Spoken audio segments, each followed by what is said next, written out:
Hello, what is up? What's good? Welcome into the Only Bet Sports Podcast Friday edition alongside Stern Investor DeLucchi on the Prince of Picks. Got a great show lined up for you guys today. Of course, we're heading into the weekend, so we're going to be covering games taking place across Friday, Saturday, and Sunday here. Major sports landscape. Of course, we got the World Cup underway. Major League Baseball is in full swing. We've got the NHL Stanley Cup Finals, NBA Finals. A lot of great sports here. Of course, we got the PGA Golf, in which our great capper Brian Liberati has some plays for us today as well for round two. So we got a lot of things to cover here. And of course, how can we forget the WNBA? So lots of things here to get into. We have no time to waste, so we'll dig right into it. But first, let me go and introduce my co-host, Mr. Sternbest. Morsh, good morning. Happy Friday. How we doing, bro? We're doing well. Looking into a heat wave, heat advisory here in the Northeast. Just got to watch out, be careful. But I am excited for runs all over baseball today. Watched a great NHL game last night. Got to watch some awesome World Cup action. I mean, this is just really, I feel like we've been so lucky over the last 2 to 3 months of the consistent sports that have been shoved down our throats happily. And I couldn't be happier for it. I know I use the word happy too often there, but yeah, I'm good. Prince, how did you do yesterday? I know that you hit your WNBA play because I started putting more than my normal unit size on there, and it just keeps on growing. Recap us your best bets, brother, and then we'll go to Drew and myself. Yeah, we're on quite a run in the WNBA here. So once again, we did cash again in the WNBA. Our parlay yesterday hit. We had the Wings on the money line, Aces on the money line. Both of those covered. So that parlay came in at minus 110. Cashed that one. We also had the Aces and the Fire over 172.5. That cashed with ease as well. So two more wins, picking up a couple more dubs in the WNBA. Then the NHL Stanley Cup Finals, again, over 5.5. Once again, hits. So we cashed that ticket. We also cashed on South Korea, Toronto Ben. What a great comeback there. Went down 1-0 late in the second half, scored 2 goals late in the second half. Thrilling comeback there, and the Koreans got it done. So we won that one outright.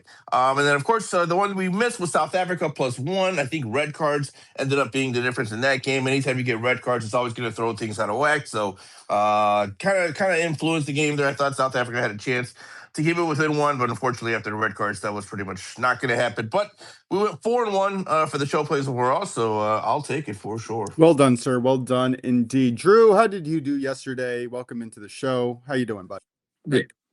Good. I went 0-2. Mel Kelly pitched pretty well, and Nickel Hodge didn't want to, shoot on the goal. So that's not going to do anything if you're not going to willing to actually take shots. I think he took like a couple shots and he missed both. So 0-2, but overall, I was able to watch the first World Cup game. That was South Africa was playing very physical, and the second wild card second red card just put it in the coffin. Yeah, that was kind of brutal. I had South Africa as well, but what can you do? Looking forward to backing them possibly next time out. We'll get to that a little bit later. I went 1-1. My partial unit didn't hit, unfortunately. I had one of the best expert opinions that I've ever had on the Mets game yesterday. And then there was only 6 runs scored in the second game on that parlay. The Rangers-Royals did not get it done. Game died after the 6th inning. So Dodgers hit it, though, minus 1.5, plus 105, full unit. So I'll take the plus 0.4 units, 0.35 units on the day, and I'll move on with a slight win. Nothing crazy. All right, Drew, where are we going for baseball today?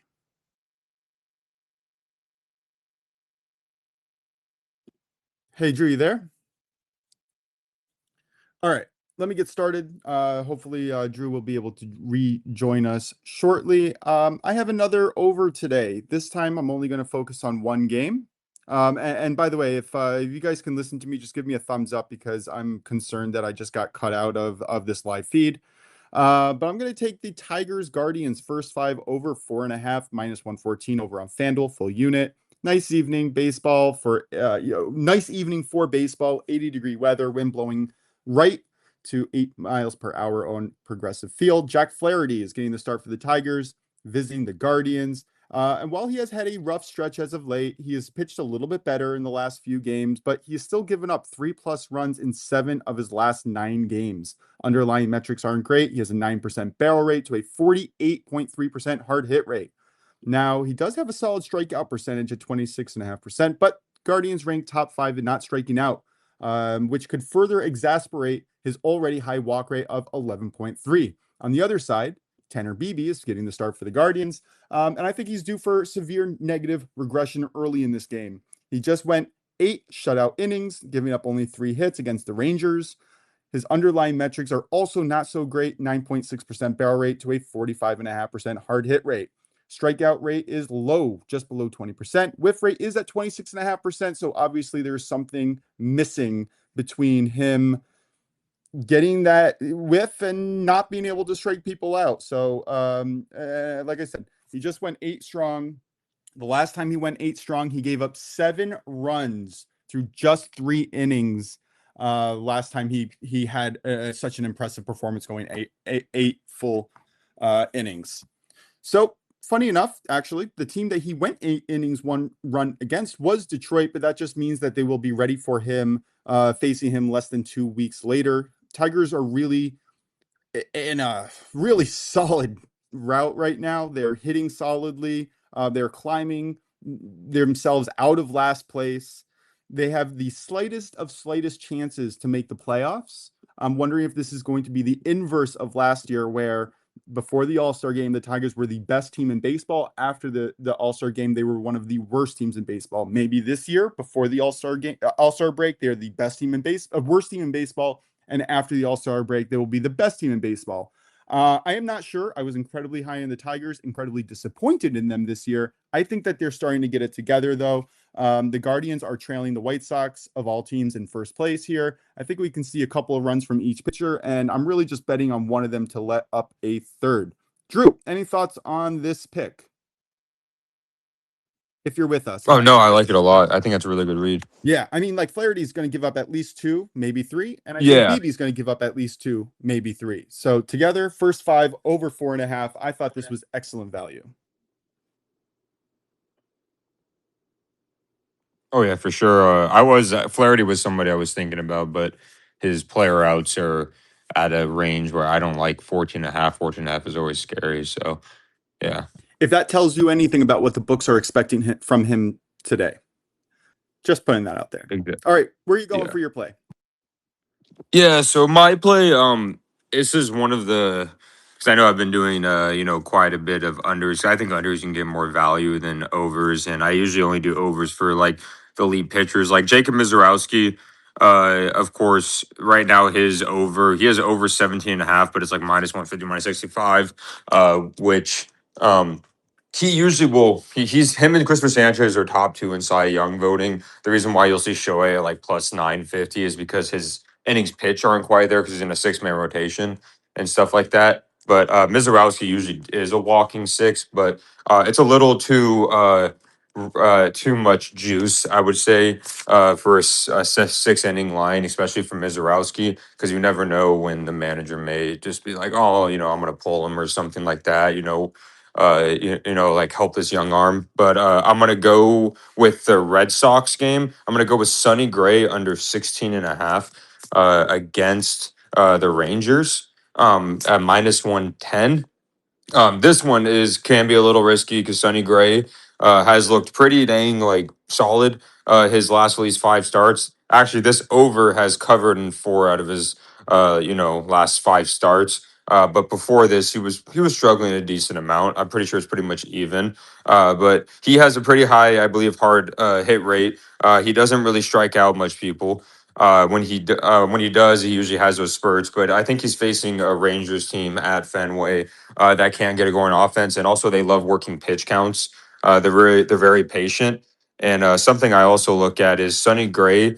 He tends to struggle a little more at Fenway versus away as of late. Because his last 2 starts, 6.1 innings pitched, 6 innings pitched. Those were away. His last home start, he was only able to go 4 innings against the Twins. So I think this is good value for a pitcher that relies on, like I would say contact and his fielding more so than his stuff.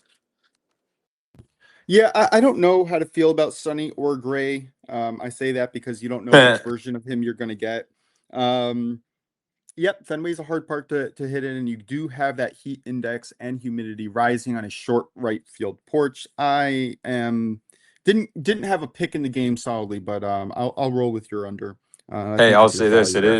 is sunny here in Arizona, 105. Prince, I don't know if you're back yet, but any plays in the MLB before we move on? And if he doesn't answer, I'm just going to keep moving on here. Drew, any reactions last night to the NHL? Yeah. Shout out to the Hurricanes overall. I will say, Hurricanes. Like I'll say this: when it was this is one of those things where, of course, it was 1-1, and then the Hurricanes, like you thought after the Hurricanes, came back, and then the Golden Knights won that emotional game. It's like, oh, that's the one. Technically, the Hurricanes never had, but they came back, and that could have been emotional, draining to come back and stuff. And then the Hurricanes, the last two games, just have been absolutely electric on offense. So offense finally showed up on like the first two games. And I would say the biggest key for the Hurricanes, I think, which what you felt like that could have like separated them yesterday was them scoring two goals in the second period. I know like them scoring two goals, they're up like only like 3-1, and like, but still though, I just think that sucked the energy right out of Golden Knights when it was 1-1 going to the second, and then all of a sudden you see the Hurricanes offense just explode, and then the third period was like pretty defensive third period. Each team were able to score a goal, so I would say that. But overall, I think, like I said before, I remember before the series, like, hey, the Hurricanes look like the best team. They look like one of those kind of Cinderella teams that we're not used to winning, kind of like we thought for the Panthers in the first time they won it a couple of years ago before they won back to back. So yeah. Yeah, any player props that you're looking at for the next game out? I don't think it's tonight, No, I but don't have it's over the anything weekend. for. Yeah, I don't have anything right now for that, but I can definitely update you. I will say because it's going to be at the Knights. I don't know why, but um I'm slightly leaning the Hurricanes. Like I think this is one of those things that you see in sports a lot, where a team is up 3-2, but they're going to the other team's home, but they know they have Game 7 at their home, and I never will say teams do not try, but I'm saying there's certain teams that are more desperate, and certain teams that are like, oh, we have Game 7 at home, and they try not to exhaust as much as they can because to where it points do or die. But there's some teams where like we need to exhaust everything because we don't want to go to Game 7. So Yeah, yeah. 100%. And I'm going to get to that theory a little bit later in our show when we're talking about UFC outside in DC Sunday night in probable 85-degree humid weather. So yeah, definitely a thought there. Prince, any thoughts in the NHL? I know we're hitting the overs pretty consistently. I don't think one has gone under. No, it Are we hasn't. just going back to the well? Yeah, so guess where we're going?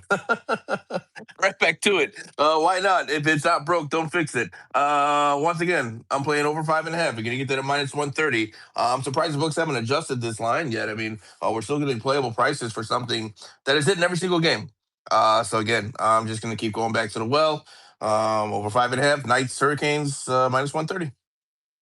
Yeah, I can't argue with that one. I mean, it's basically like a How can you? Spurs first quarter play. Yeah, exactly. 100%. Yep. I like the look a lot. All right, let's switch into the NBA. We're moving along here.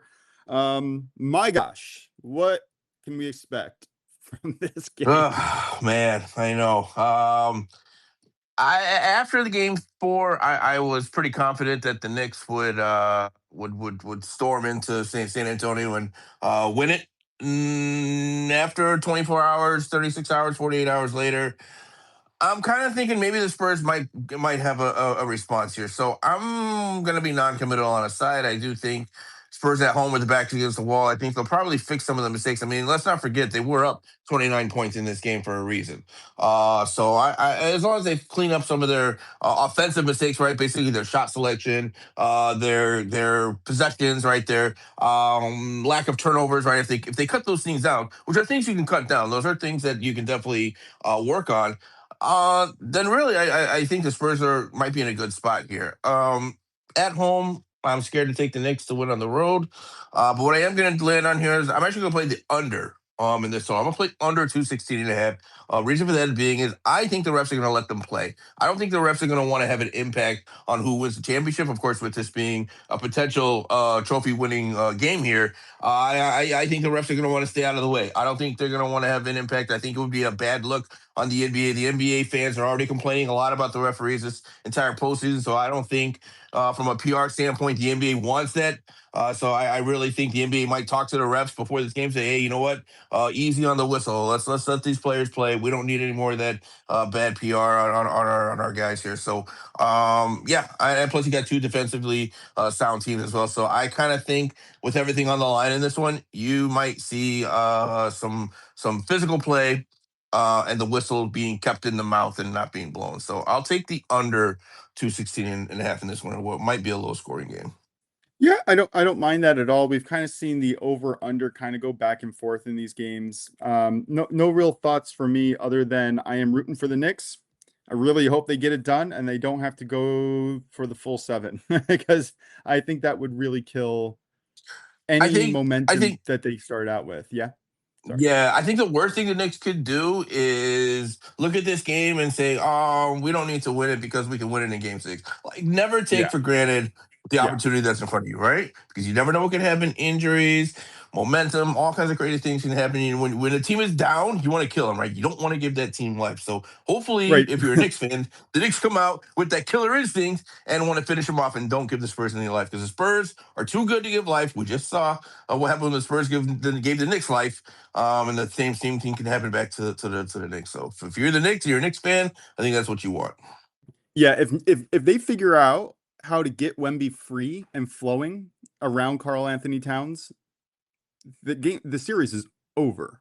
The only reason, in my opinion, that the Knicks are in it, and you've said this a number of times over the series, is their physicality and pushing Wemby around. And you can literally see him lose energy and get frustrated as the game goes on. And it's just a fact. It's what he is doing, what they are doing. You can see that they always have 1 to 2 people on him, and they're consistently nudging him, pushing him, and his reactions are emotional. That is something that's going to have to go away in the future if Wemby is going to be the all superstar that we expect him to be coming up, right? Yeah, he's got a lot to learn. His youth is showing, and he's absolutely getting flustered. You can see it. I think that's a great point that you made. It is sucking out the energy from him. Seems like when they play physical with him. That's the way. Look at this. I mean, it's not easy. I mean, it's not hard to see. He's a slender guy, so of course the way you're going to get at him is you got to play physical, right? Until he bulks up a little bit. That's going to be everyone's advantage against Wemby. Wemby has the advantage in every other aspect, but the one weakness is his physicality. So still a young guy. He looks like he's struggling to deal with it at times. And yeah, the best way the Knicks can have success is take Wemby out of his game and continue to play physical with him. But to your point, if the Spurs find out a way to get Wemby going, watch out. Yeah, that's going to be ferocious, and you can see it. And I'm going to talk about a fight in a minute in the UFC that on a pick that I have. But people are at their best when they are free flowing, and well, there's not a lot of contact in them because they can do what they want. Their level of talent is just next level. You have to figure out how to stunt their free flowing state, essentially. And as an elite defender yourself, you probably know best about that. I wouldn't say elite. I would say extremely annoying. Sure. However you want to word it. An aggressive defender. All right. Yeah, let's get into golf. Oh wait, I didn't get to go yet. Oh, I'm so sorry, man. I'm so sorry. Go for it. I would say for this series, first I make my pick. This series is kind of like one of those other theories that I know that like probably teams look at, especially when they have home court advantages. That's the way the Spurs kind of need to think about it is if they want to come back. They've blown like 2 games this series that they probably should have won. The one where Wimby threw in the back of the dude's back, and the last game 29-point lead. I know we of course can blame Fox. I do blame Fox for not just holding the ball, but also we can point fingers at Wimby for missing 2 crucial free throws. I think if you blow a 29-point lead, you can't just blame one player because that's a collective team effort. And I always believe one play doesn't, completely make you lose the game because there's other things around it, but you can put blame on players at the end of the day. But my pick today is partially to do what we saw last game. I know Fox has been getting a lot of hate, but he still did well last game. He shot well. He got his rebounds and assists. But this is where I'm gonna go to Harper over 3.5 assists. It's plus money. You get like plus 115. He's gotten like at least 3 assists. We have last 4 games. Got a 4 assists once, but I expect Mitch Johnson to use Harper more as a point guard. It's no offense to Fox, but I think you can tell Fox is still hurt. He's not playing like we're used to him playing as a point guard. And we saw Dylan Harper yesterday even shot even more amazing. And he did get 3 assists. So I expect him to be more of a point guard role this game. If they want to win this series, they need to make him the facilitator and have Fox rest and, be catch and shoot and dish this when he can. He can focus energy more on defense. So I like over 3.5 assists for Dylan Harper at plus 115. I really like that look. I really do. I think that's a really sharp look, and I was wondering if we were going to get a chance to back Harper in this game because that man is on a roll. He is putting awesome. himself into a dependable role going into the future for his whole career. He's becoming one of my favorite players. Quickly becoming one of my favorite players. He is absolutely balling out right now. Yeah, and I'm on the other side. I'm on the Knicks side, and I still can appreciate this. The bastard. I hope he doesn't do well today. No, I'm a big fan. That's a mark of a fair fan right there. Good job, Moshe. All right, let's get into PGA. Yesterday, Brian Liberati, we put his picks out here. He went 1-0-1, 1 win, no losses, 1 push. We'll take that every single day. Today, he's got 2. One's going off at 12:37, so you got to get this on. The other one's going off at 1:20. He has Max McGreevy, round score under 68.5 at plus 100. You can find this under the I think it's the round tab inside DK. I think FanDuel has it as well. Just check your books. But he has him under 68.5, so he has to shoot. I think it's a -2 if I'm not mistaken. I might be wrong on that. And then the other play he has is Taylor Pendrith, round score under 68.5 as well. And that goes at -114.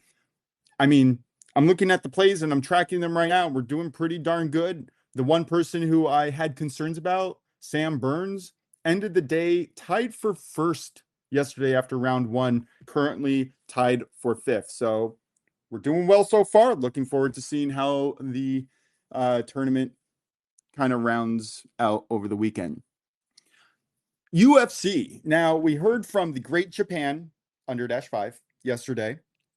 Huge shout out for him. Loved having him on the show. He has softly committed to also being on our show on a weekly basis. So Brian and Japan, that's a fantastic addition to our show.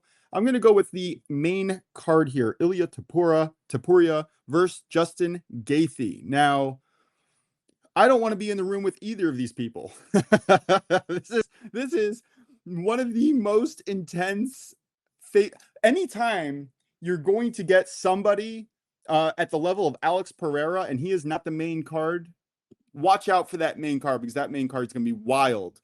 I'm going to go against the grain here. I think that this is going to go over 1.5 rounds. You can get this at -104. Put a half a unit on this end, but Bet Rivers. And again, no shade on Ilya Topuria.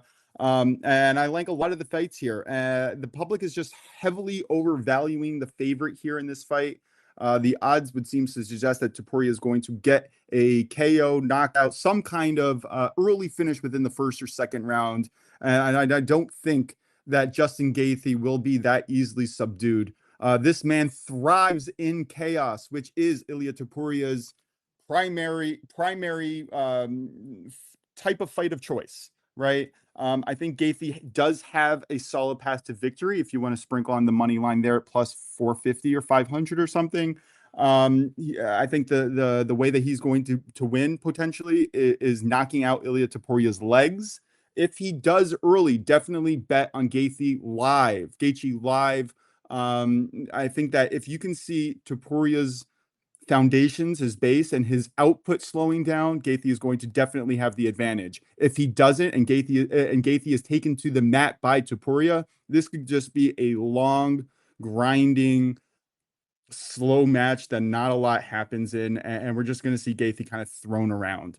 Either way, I like the over 1.5 rounds. I think this is extremely solid value. I think both fighters are going to start feeling each other out, not exerting themselves too much in the DC humid heat at 8-10 p.m. at night. I really just I don't understand why the line is where it is. I understand that both of these fighters have insane power, but when you're looking at the probabilities of it all, over 1.5 is just a no-brainer of a pick. Prince or Drew, I don't know how familiar. Drew, I think you are a little bit more familiar with the UFC. Do you have any thoughts on this one? No, yeah, I like your plays a lot. I lean toward Poirier, but like the value, of course, is with Gaethje in this matter. If you're gonna bet to Poirier, of course, you have to do him to knock out. Like Poirier wins, but that doesn't mean I don't think that Gaethje is not the better value. Yeah, and that's exactly what I'm attacking here. Do I think that Gaethje really wins it all? Maybe. I did sprinkle on him, full disclosure. I do like him to win on the value alone. Do I think that it's going to be a one round KO? No, I don't. This guy is where he is for a reason. And if you're looking at trends for the UFC, the main card, I think that the favorite has only won once this entire year so far. I might be wrong. Definitely fact check me, but I'm pretty sure that the underdogs have won, I think, 5 out of 6 of these main cards. Just I like it to be competitive, and over 1.5 rounds is a sweat that I'm willing to take. All right, Prince. Soccer, football. What do we got? Yeah, go ahead, Drew. I have a play for the UFC. I actually have a dual play that I'm going to do that will equal like plus 129 odds instead of just doing these individually. But the first part of the two-man, I have Ruffy versus Chandler. I kind of mentioned yesterday. I think this is good value. I don't want to bet this individually, but you can find it for minus 180 on Fanatics. But I like the fight to start round 2. I think a lot of people expect someone to get knocked out possibly in the because Vegas is saying it's minus 180 to start round 2. Usually in UFC, if you bet fight to start round 2, usually it's like minus 400. But both these people are heavy punchers, and I think they personally think Chandler is probably going to knock out Ruffy, but I think Ruffy can stay afloat at least until like the second round or vice versa. I think that's good value there, and I'm going to pair with Bo Nickel versus Dawkins, which I'm excited for this fight. Fight not to go to the distance at minus 210. If you pair both of those together, it's plus 129. I like Nickel versus Dawkins not to go the distance. Like I said, both these fighters, they're not really fighters that go the distance, and they rely on striking. It's one of those, like, there's quite a bit of striking, and there's not much grappling. And if you like, this is definitely the card to watch. I'm not saying grappling is, of course, one's a great strategy, but these guys are heavy punchers, and usually when you have heavy punchers, fight's not going to go the distance. So, yeah, I don't mind either of these fights to not go the distance. I actually played on the Michael Chandler Ruffy fight. I did put fight to go the distance no as a parlay piece. I also like Michael Chandler on the money line plus 525. I thought there was value there, just like you did. Yep. And then in the Bo Nickel Kyle Dukakis fight, I also like the underdog here. Dukakis at plus 300 is a really solid look, and that kind of goes hand in hand with the fight going into round 2. Starting round 2. So yeah, I'm definitely on board and going to be betting this. Just a little caveat here. You can actually get at minus 145 over on DK the fight to start round 2 in the Ruffy Chandler fight. So I'm going to be playing the minus 180 on its own on Bet365, and I'm going to be playing. Yeah, I'm just going to be playing both your plays instead of parlaying them together. I'm just going to play them individually. UFC is one of those sports where I think it's more okay to take extreme odds. I think that the UFC's betting lines are usually very efficient. So it's very hard to kind of find value fading the public in these scenarios. So I generally don't like to pay huge juice, but I will for the UFC from time to time. Anything can happen, right? UFC is one of those sports where if both guys have a dangerous, right hand or left hand or whatever, the fight could just be over with one little slip up. And especially on a night, Sunday night, DC, outside with the humidity, I am extremely worried with how these fighters are going to handle it. I can see this going in one of two ways, honestly. I want to see how grip and wrestling are affected by the humidity. And I want to see if fighters are leaving their hands down out of fatigue early to mid rounds. Because if you're tired, your hands go down, your chin's exposed, and there's much more of a chance to get a solid KO, even from these fighters who generally don't allow that to happen. So again, there's a lot of conditions. I don't think any of these fighters have really fought outside before, and they've definitely not fought in 85-degree humid DC swamp type weather. So a lot of things to be watching out for. Put out my article last night. It's going to be free for everybody. I'm going to send that out either tonight, tomorrow at some point. I'm not really sure, but definitely read my analysis because I do have a lot of live looks for this entire card based on trends or tendencies that we would see from either fighters going forward. So yeah, a lot of look. And what you convinced me, Stern. I'll play them individually. You said you found the fight to start round 2 for the roughie at -145 and the other one for -180 not to go the distance. 185, yeah. 185. Okay, you know what? I'll play them individually because I'm gonna shop those sites as well. Yeah, let's do it individually. I'm the same way. I like to buy juice. So thanks for convincing me there. So let's do that. Let's see on Sunday, right? Yeah. Yes, it's Sunday night, not Saturday night. I weird. already called the bar to set up seats for me and my buddies because we are going to get wasted. I cannot wait. I cannot wait. My entire friend group is in on this, and usually Saturday nights are not as easy to go out for me and my friends for whatever reasons. We all have kids, so Sunday night is definitely a better night for me personally to watch, and I'm very excited. Really couldn't be more excited. Prince, any thoughts in the UFC before we move on to soccer? Or Drew, any last closing thoughts?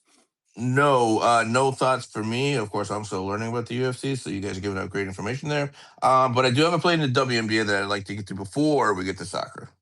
Oh, I'm sorry. We already talked about WNBA, and I totally rolled over it. Yeah, let's do it, man. I'm excited. What do we got today? Yeah, so we are on a roll in the W. We'll see if we can keep it going here. I'm going to skip today's slate. It's only a 2-game slate today. Don't really like anything on the slate in the W today, but I do like something for tomorrow. So this is going to be taking place on Saturday. I've got a 2-pick parlay for player props here. First one here, we're going to look at Kelsey Plum, 5+ assists.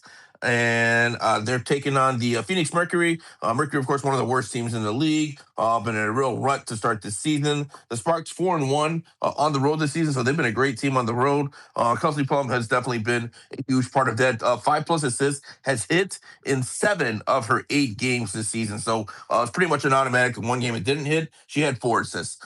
So she's just 1 assist away from this hitting in every single game this season. She is absolutely being asked to be the distributor on this team. Kind of like the Chris Paul, if you will, of the LA Sparks. So I like Kelsey Plum here, 5+ assists. And we're going to parlay that with Caitlin Clark, 18+ points. She's taking on the Connecticut Sun tomorrow. Connecticut Sun, of course, worst team in the league, sitting at a 2-12 record. When we're looking at Caitlin Clark, 18+ points has hit in 7 of her 11 games this season. And she's also dealing with a back injury. So the more healthy she gets from that, you're going to see these point totals kind of raise a little bit. I think that's why we're getting a pretty good value on this 18+ as a part of a parlay piece.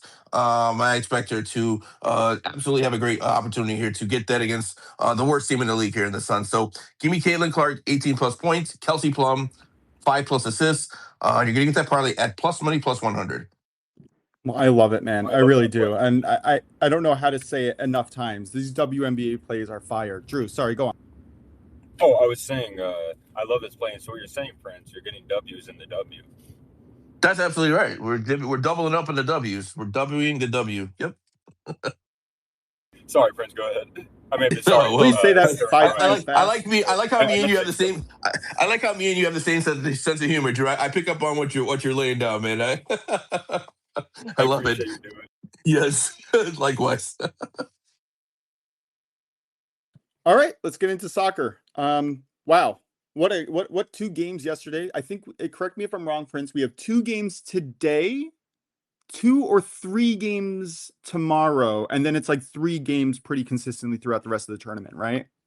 World Cup, World Cup. Shout out to Speed for his World Cup songs. That was the old one from 2002. He's got a new one out. Those songs are fire. But yes, we've got 2 games today. I covered those already on yesterday's show. So you're going to have to listen to that podcast if you want to know what the plays are for today. But I've got plays for the weekend as well. Of course, we're going to be off for the weekend. So I gave a play for Saturday and Sunday on yesterday's show. I'm going to give another play for Saturday and Sundays. We have 4 games going forward here each and every day for relatively the next week, 2 weeks, I would say.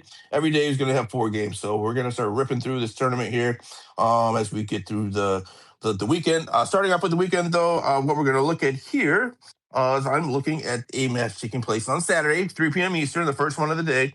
It's going to be between Qatar and Switzerland. This is an epic mismatch here. Qatar, I'm rating them as one of the worst teams in this tournament. You got 48 teams. I would probably rate them around 45, 46. Done not expecting much at all from this Qatari side. Not in good form, not a good team. I think Switzerland rolls them here. What I land on here, I like Switzerland to score in both halves. You're getting that at minus 125. I absolutely think there's a more than likely probability that Switzerland will score early in this game. They're likely to score again in the second half as the game wears on and these Qatari players start to set some fatigue starts to set in with these guys, and the inevitability of basically their demise starts to become a reality for them, and maybe they lose a little bit of focus. So I like the Swiss here to score in both halves, and that comes in at minus 125.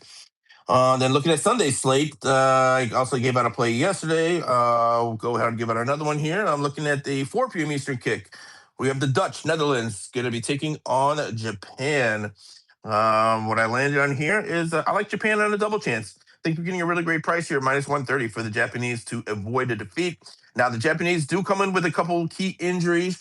These are recent injuries, so that is kind of affecting a lot of people's prospects on their futures here because these are pretty relevant injuries that Japan is dealing with. Having said that, though, I'm still going to back their structure, their technical ability, their fitness levels. I think that's going to be enough to avoid a defeat against the Dutch side that is a little bit inconsistent, can be had at times, and especially on the defensive side, I think we're likely to see goals in this one, actually. So that's another angle I like. But for the value here, I just like Japan to avoid a defeat. So Japan on a double chance at minus 130. Yeah, I like these. We talked about Japan a lot. They are one of, I believe when we had our World Cup qualifying show, we put Norway and Japan as our 2 favorites together. 2 teams that could possibly win it all. Yep. So yeah, I'm definitely on board on that. Yep. And in terms of the Switzerland side, I think that they do dominate Qatar here.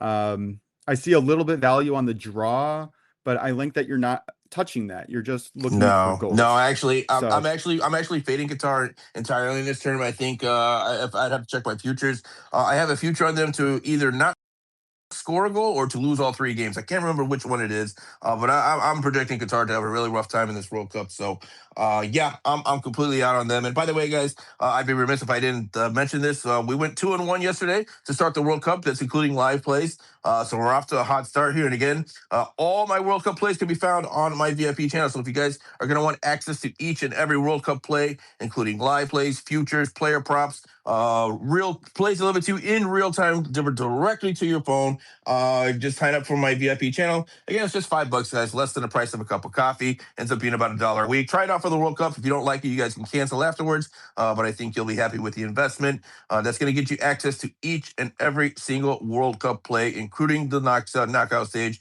group stage, everything. We'll have a play on each and every game. So go ahead and try it out, guys. Head on over to my VIP channel on my X profile at Principal Extend as a pin post on that profile, or you can just send me a DM and I'll tell you guys how to sign up.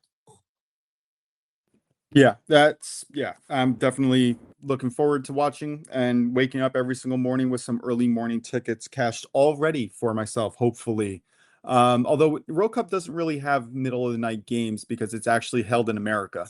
Because it's held here for once. Yes, for once. Finally, we don't have to wake up at 4 a.m.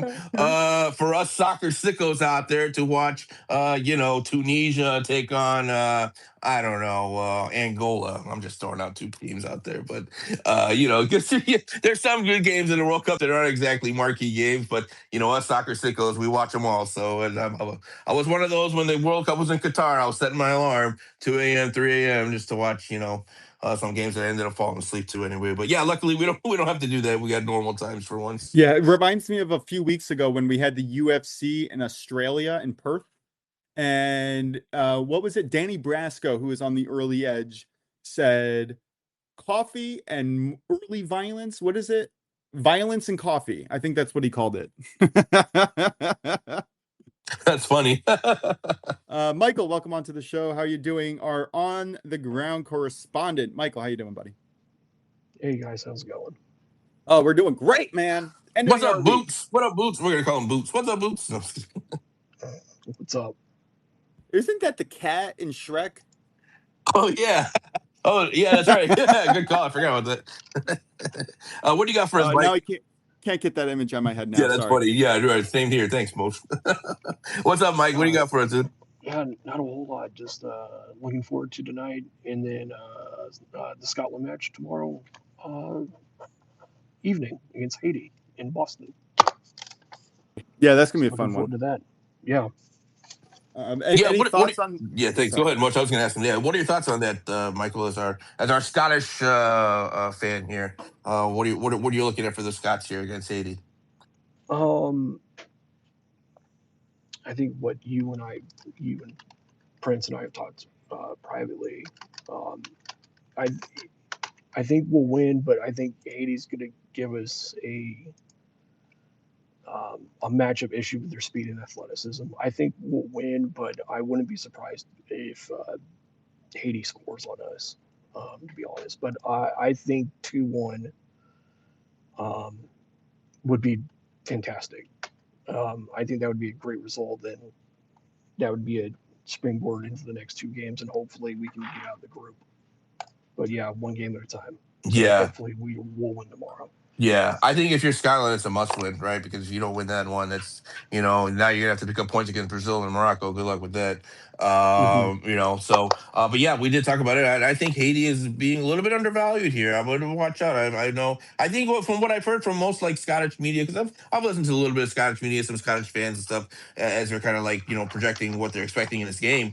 Most of them seem to be giving Haiti a little bit of respect. I don't think they think they're gonna walk all over Haiti, which is a good thing, right? Because you don't want your fan base, thinking the game is won before it's even played. So I think they're giving Haiti the proper respect. And Haiti's been impressive. I mean, they've been relatively impressive in their warm-ups leading up to the World Cup. So this might be a team that, could cause some trouble in the group. We'll see. But definitely against Scotland. I would say watch out. I would just say watch out. Yeah, why are they hating on Haiti? Yeah, right. There's no hating on Haiti allowed in this on this podcast here. I'm gonna tell you that right now. So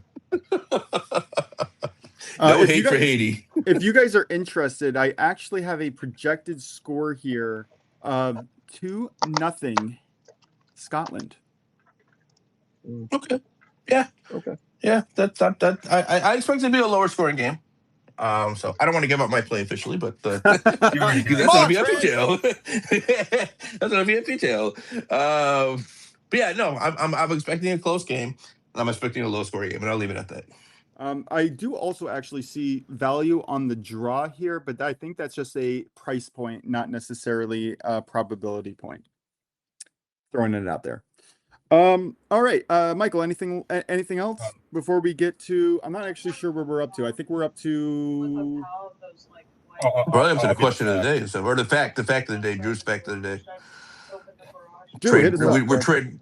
That's all I got. Okay, thanks, Michael. Yeah, we're trademarking Drew's. Drew is going to start being called Drew's Fact of the Day. So we're not going to call it the FIFA Fact of the Day. It's Drew's Fact of the Day. So it's that time for Drew's Fact.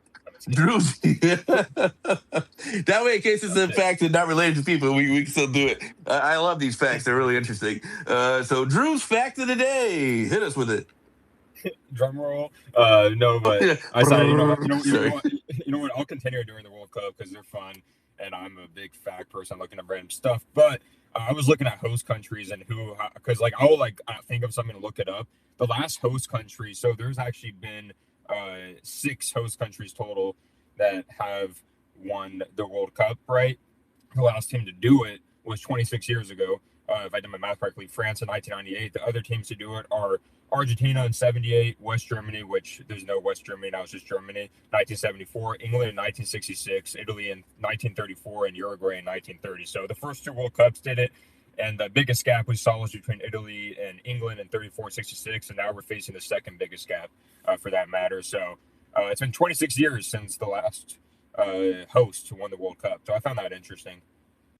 Wow. Well, I hate to break the news. I think it might end up being 30 years after this one, but I don't Took think the words out of my mouth. I don't see either of these host nations winning it all. But yeah. Oh no, I did the math wrong. 28 years. 28. Okay. Well, add 4 more to that. Unless some miracle happens, I think we're probably SOL on that one.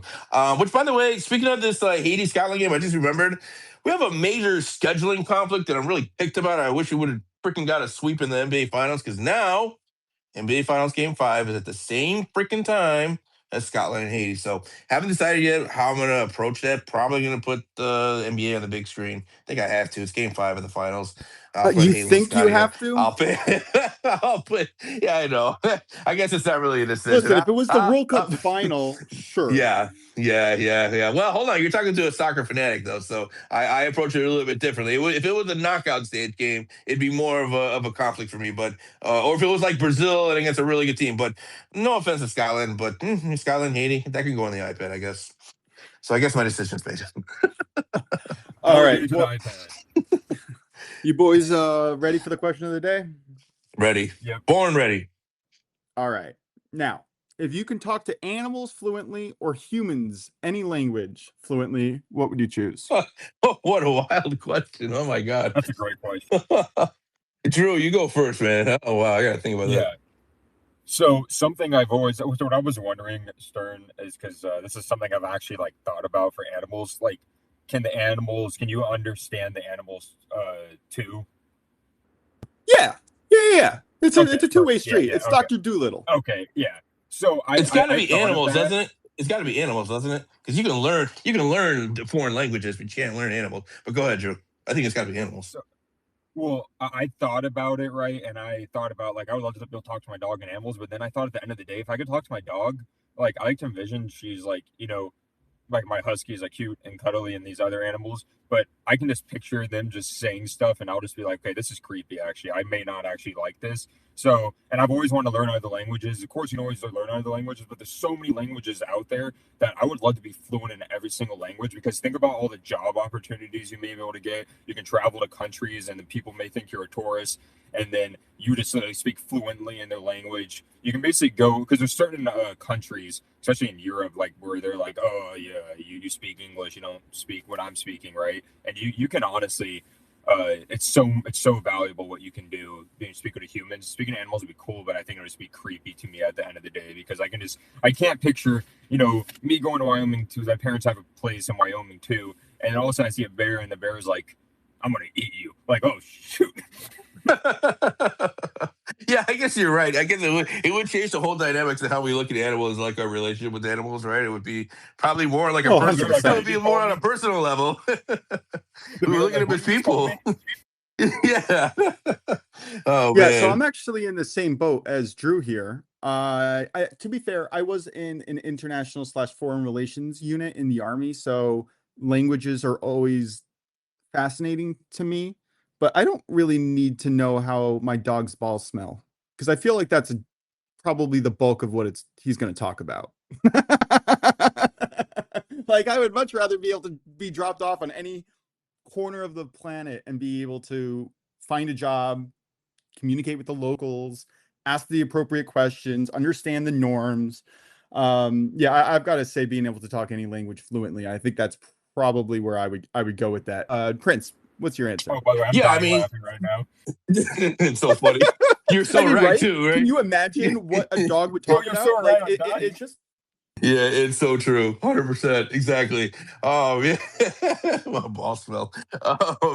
I don't know. I guess okay. So I guess you get farther learning more languages, right? In terms of foreign languages. I don't know how far learning how to talk to animals and listen to animals would get you, other than you bring a freak of nature and people like probably wanting to do studies on you and like you turn into like a scientific experiment because everyone's like freaked out as to why you know how to talk to animals. So yeah, I guess I changed my answer. I'll go to foreign languages because that'd be pretty cool. To anybody could come up to you with any kind of question or conversation, and you'd be able to talk to them without hesitation. That'd be pretty cool. You could get a job in baseball to be a translator for anybody. Yeah, there you go. Right. Baseball, soccer, any sport. I mean, you could literally be like a translator for any business in the world. And you can put down like, when they ask what languages you can just like fill out the entire like you could click every single every single option that's on the list. That'd be pretty cool. I will say really quickly, the benefit that you can with animals is you can probably maybe make your own TV show if you're not going to get like technically arrested for a scientific experiment. You can make a TV show and like you probably can make a lot just from social media. Be like, oh, like you go to people's houses and they want to find out what's wrong with their dog, and the dog tells you, or like a certain animal tells you, or for example, there's like you go to Florida and there's like an alligator someone you want to get rid of, or like a deadly animal, and you can like talk to them and get them off. So like I say that's a cool part of certain stuff if you're into like that kind of stuff. Yeah, but the thing I'll give that credit. Okay, but the thing is, so is this exclusive to one person, or is this like a widely available thing that like everybody can do, or is this just like only I'm the one that can do it? Because if you're the only one that can do it, they're gonna look at you weird. You know what I mean? They're gonna look at you and they're gonna want to like do studies on you. Like you're not gonna have the freedom to do all that. Like the news is gonna break. Like, dude, this guy knows how to talk to animals and he listens to animals and he's spot on with everything. Like, we need to study him. How is he doing this? Like, why? Like, you're gonna end up in. I know most doesn't believe in Area 51, but Area 52. Hey, they're hold gonna on. put you in Area 52. Hold on. I don't. It's not that I don't believe in it. I just don't believe that there's a secret cabal of aliens there. It's a little different. Well, there might end up being a secret cabal of humans talking to animals in there under this theory. So I will say, if Dr. Dolittle was real, which is basically that's what we're talking about, he would be on every single network television show possible, and would probably get really famous and really rich. I mean, he was almost on every network possible. If you flip through the channels of almost all your networks, you're likely to find Dr. Dolittle playing at some point. Which one, though? The Eddie Murphy one or the Robert Downey Jr. one? Take your pick. Yeah, that's a good point. That's true. I forgot about that. Yeah, I forgot about the original one. Yeah, that's right. There was an original. Iron Man who can talk to animals? I'm just kidding. All right. Well, he's also playing Doctor Doom soon, so we'll see how that goes. Anyway, I would also just saying I would love to have a podcast talking about comics. It is one of my other passions. When I actually started to do podcasting, it was originally for talking about comics, and then I pivoted to sports. Funny little story there. Anyway, all right, let's recap our best bets here, unless you guys have anything else on the slate or for the weekend coming up. Drew, gonna go to you first. What do you got? Yeah, I would love to talk about comics. I love comics, but my best bets of the day are Sonny Gray under 16.5 outs at minus 110. Dylan Harper over 3.5 assists at plus 115. And then for Sunday, to the audience, Ruffy versus Chandler fight to start round 2 at minus 145. And Dawkins versus Nickel fight not to go distance at minus 185. I love it. All right, Brian Liberati has round two scores for us today. Max McGreevy under 68.5. You can actually find this at under 69.5 over on DK.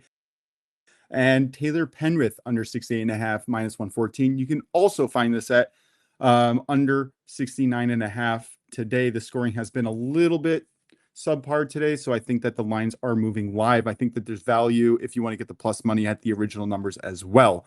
In the UFC, we have Japan, just going to recap his bets from yesterday. Steve Garcia by decision plus 520, Derek Lewis money line plus 320, and Alex Pereira money line minus 108.